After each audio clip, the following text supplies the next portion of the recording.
Okay friends, let's we start talking about semiconductor devices. This topic comes into the trade ICTSF, Information Communication Technology System Maintenance.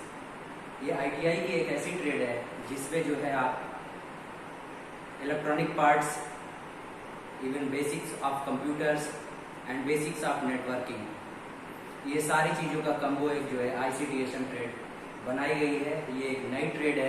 पहले ये trade electronics mechanic या इस तरह इसके अंदर आती थी, लेकिन अब इसको जो है एक रूप दे दिया गया है, इसका एक डिवीज़न कर दिया गया है और इसको बोलते हैं हम ट्रेड ICTSM।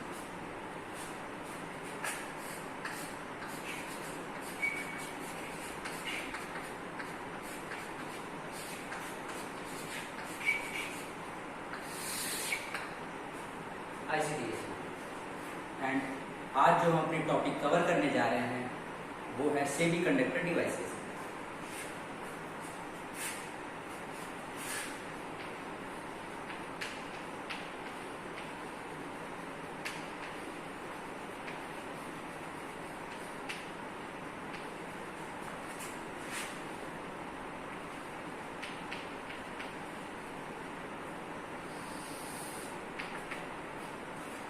दोस्तों, हम सभी जानते हैं कि आज की दुनिया जो है बिल्कुल इलेक्ट्रॉनिक्स से भरी हुई है और इलेक्ट्रॉनिक्स का जो बेसिक है वो है सेमीकंडक्टर डिवाइसेस, मींस अर्धचालक युक्तियां। सेमीकंडक्टर डिवाइसेस एक ऐसा डिवाइस है जिसपे जो है आज की हमारी फ्यूचर की जितनी भी टेक्नोलॉजी डिपेंड कर रही है वो सारे इलेक्ट्रॉनिक्स से रिलेटेड है और without semiconductor devices this is not possible to grow up. Electronic की फील्ड में मतलब आप ये कह लीजिए कि अगर कोई मूलभूत चीज है तो वो है सेमीकंडक्टर डिवाइसेस, अर्धचालक युक्तियां। बिना इन डिवाइसेस के आज की डेट में आपने एग्जांपल्स ले लो, आज की डेट में आप मोबाइल फोन चलाते हो, टैबलेट चलाते हो, कंप्यूटर चलाते हो, दुनिया भर के कम्युनिकेशन सारे, चाहे वो युद्ध में इस्तेमाल होते हो, चाहे नॉर्मल जिंदगी में इस्तेमाल होते हो या टीवी देखते हो, सारी चीजें जो है बिना इलेक्ट्रॉनिक डिवाइसेस के इनका संभव हो पाना नहीं है। आप पहले बड़ी बड़ी टीवियां देखते थे, पिक्चर ट्यूब लगाते थे, आज की डेट में आपको जो है एलईडी स्क्रीन, एलसीडी स्क्रीन, इस तरह की टीवियां आप जो है सारी चीजें जो है छोटी होती चली गई। जैसे पहले कंप्यूटर जो होते थे वो एक पूरे कमरे के आकार का रूप ले लेते थे, जैसे कि वो वैक्यूम ट्यूब पे डिपेंड करते थे और वो फिजिकली जो है बहुत बड़ा होता है। धीरे धीरे जो है जब सेमीकंडक्टर, ट्रांजिस्टर्स और VLSI, very large scale integrated circuits, इस तरह के सर्किट्स जब मार्केट में आने लगी, जब डेवलप होने लगा, तो ये सारी चीजें जो है छोटे रूप लेती चली गई। आज की डेट में अगर किसी के पास लैपटॉप नहीं है तो अगर एक अच्छा मोबाइल है, उस अच्छे मोबाइल से जो है वो सारी चीजें कर सकता है, मैक्सिमम अपने डेली यूज आइटम सारे कर लेता है। Okay friends, let's talk about the semiconductor devices.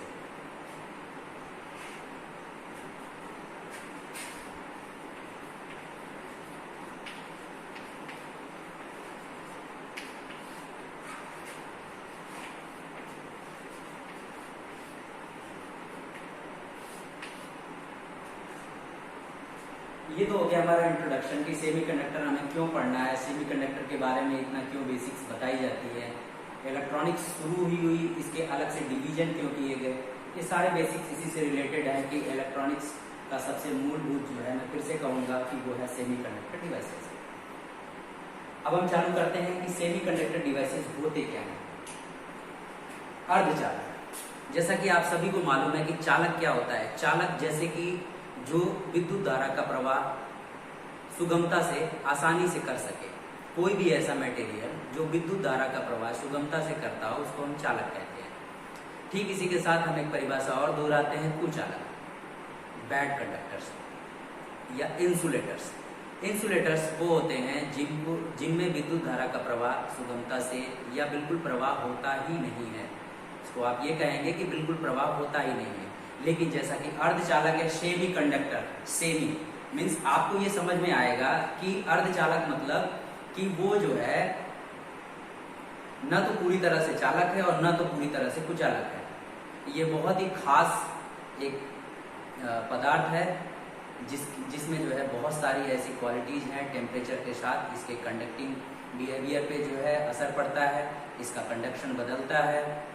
तो सबसे पहले हम इसकी परिभाषा पे ही गौर करते हैं कि ऐसा पदार्थ जो न तो पूरी तरह से चालक हो और न तो पूरी तरह से कुचालक हो, that is called semi conductor devices, अर्धचालक।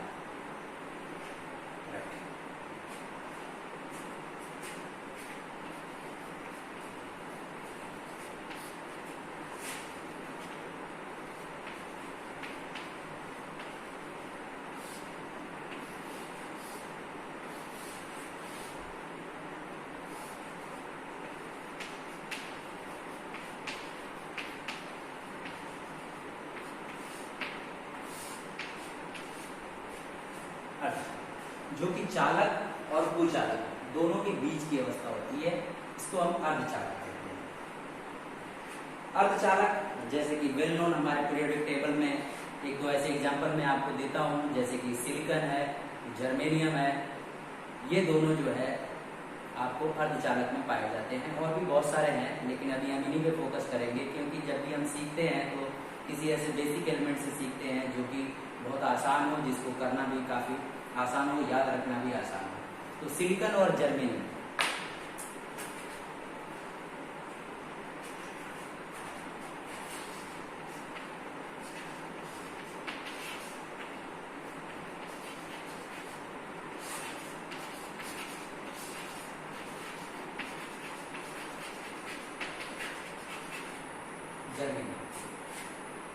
जिसका पीरियोडिक टेबल में अगर कहा जाए तो इसकी एटॉमिक वैलेंसी है 40, है 30। सभी ने पीरियोडिक टेबल हाई स्कूल में सीखा होगा, साइंस में सीखा होगा। और सिलिकॉन की बात करें तो सिलिकॉन जो है उसकी एटॉमिक नंबर 14 होता है और जर्मेनियम का 32 होता है। अभी हम इन पे स्टार्ट होने से पहले एक एटॉमिक सेल के बारे में थोड़ा सा डिस्क्रिप्शन लेंगे। एटॉमिक सेल में जो है आपका होता है एटॉमिक स्ट्रक्चर की अगर बात करें, इसमें आपको पाए जाते हैं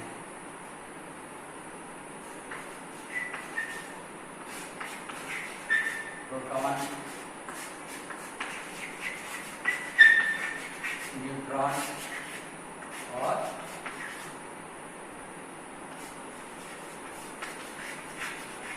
इलेक्ट्रॉन। ये तीन छोटे छोटे कण इसमें पाए जाते हैं, जैसे प्रोटॉन, न्यूट्रॉन और इलेक्ट्रॉन। तो जो प्रोटॉन्स की संख्या होती है that is in silicon that is 14, और न्यूट्रॉन आपका जो है एक्चुअली आपको मालूम है न्यूट्रल होता है, और electron as the number of proton. जैसे प्रोटॉन का जितनी संख्या होती है उतनी ही आपके इलेक्ट्रॉन की संख्या होती है। बेसिकली जो एक एटम होता है वो एटम जो है न्यूट्रल होता है, और न्यूट्रल होने की कंडीशन तभी होगी जब उसके प्रोटॉन और इलेक्ट्रॉन की संख्या आपस में बराबर है। ठीक है, तो अब अगर हम एक सेल की बात करें, जैसे एटम है, इसकी अगर इलेक्ट्रॉनिक सेल की बात करें तो ये उसका न्यूक्लियस होता है, दैट इज न्यूक्लियस।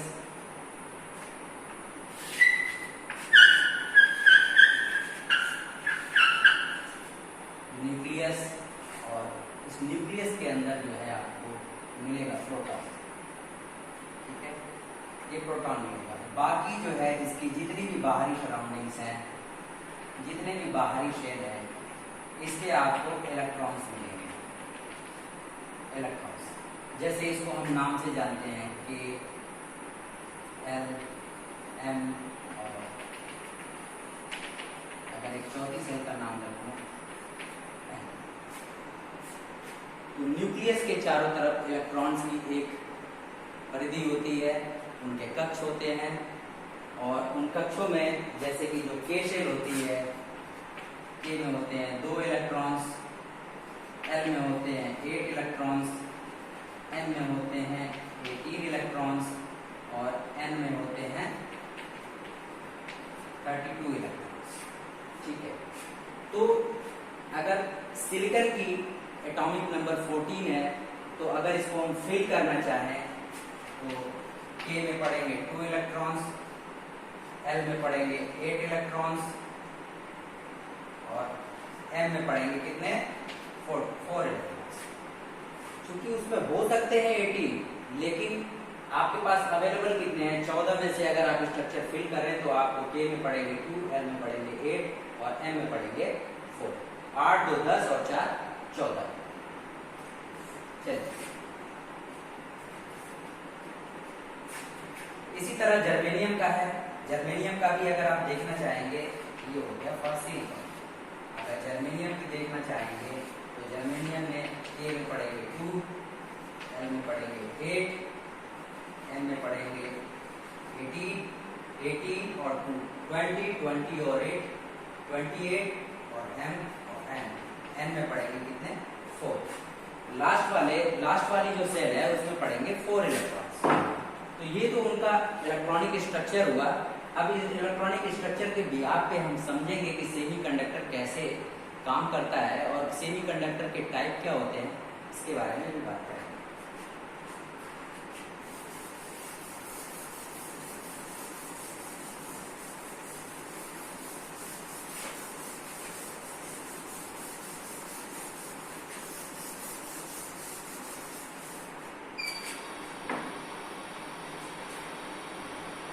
तो अगर एक सिलिकॉन को लेते हैं, एक सिलिकॉन एटम को, तो इसके बाहरी कक्ष में कितने इलेक्ट्रॉन्स हैं 4 इलेक्ट्रॉन्स।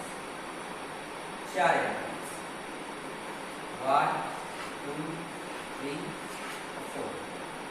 तो 4 इलेक्ट्रॉन्स है इसके बाहरी कक्ष में, आउटर शेल में, ठीक है। उसी तरह जर्मेनियम अगर लेते हो आप, तो जर्मेनियम में कितने थे 4, इसके भी बाहरी कक्ष में कितने इलेक्ट्रॉन्स थे 4। तो हम जो ये सर्कल बना रहे हैं, ये जो परिधि इसके चारों तरफ बना रहे हैं, इसके जो है हमने 4 इलेक्ट्रॉन्स दिखाए हैं। ये इलेक्ट्रॉन्स इसके बाहरी कक्ष में पाए जाते हैं।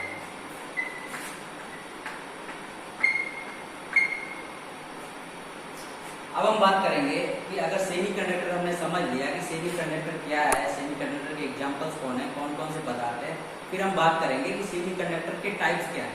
तो सेमीकंडक्टर के टाइप्स में जब आप जाओगे तो आपको मिलेगा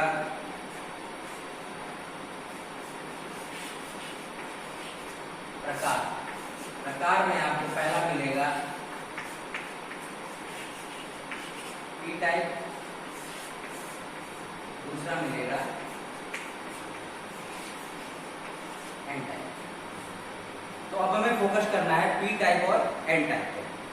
चलिए,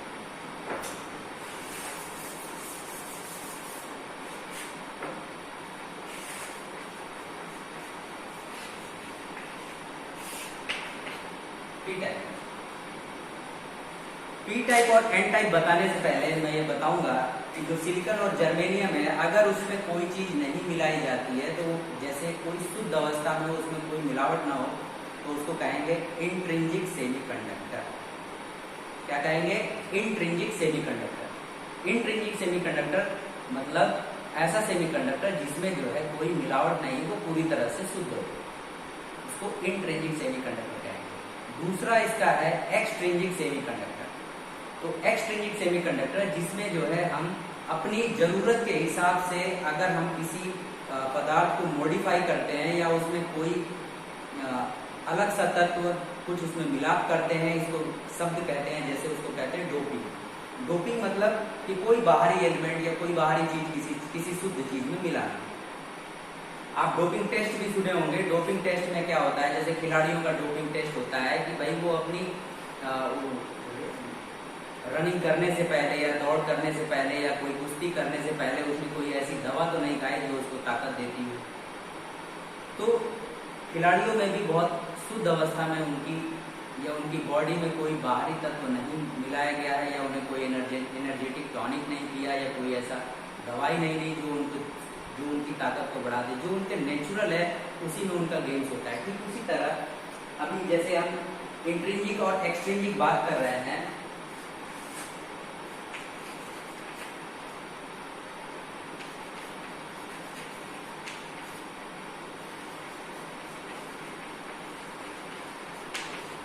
इंट्रिंसिक और एक्सट्रिंसिक, ये होता है बिल्कुल शुद्ध, और इसमें होती है मिलावट। ये मिलावट भी हम अपनी आवश्यकता अनुसार करते हैं। तो सबसे पहले हम बात करेंगे किसकी, इंट्रिंसिक। इंट्रिंसिक में आपके अर्धचालक में आप पढ़ेंगे इंट्रिंसिक और एक्सट्रिंसिक। इंट्रिंसिक मतलब बिल्कुल शुद्ध अवस्था में पाया जाने वाला अर्धचालक। एक्सट्रिंसिक मतलब अपनी जरूरत के हिसाब से हमने कोई चीज मिलाई है, मिलावट की है, डोपिंग किया हुआ है। अब इंट्रिंसिक की बात करें तो इंट्रिंसिक में आते हैं पी टाइप और इंट्रिंसिक तो बिल्कुल शुद्ध है। एक्सट्रिंसिक में आपको आते हैं पी टाइप और एन टाइप।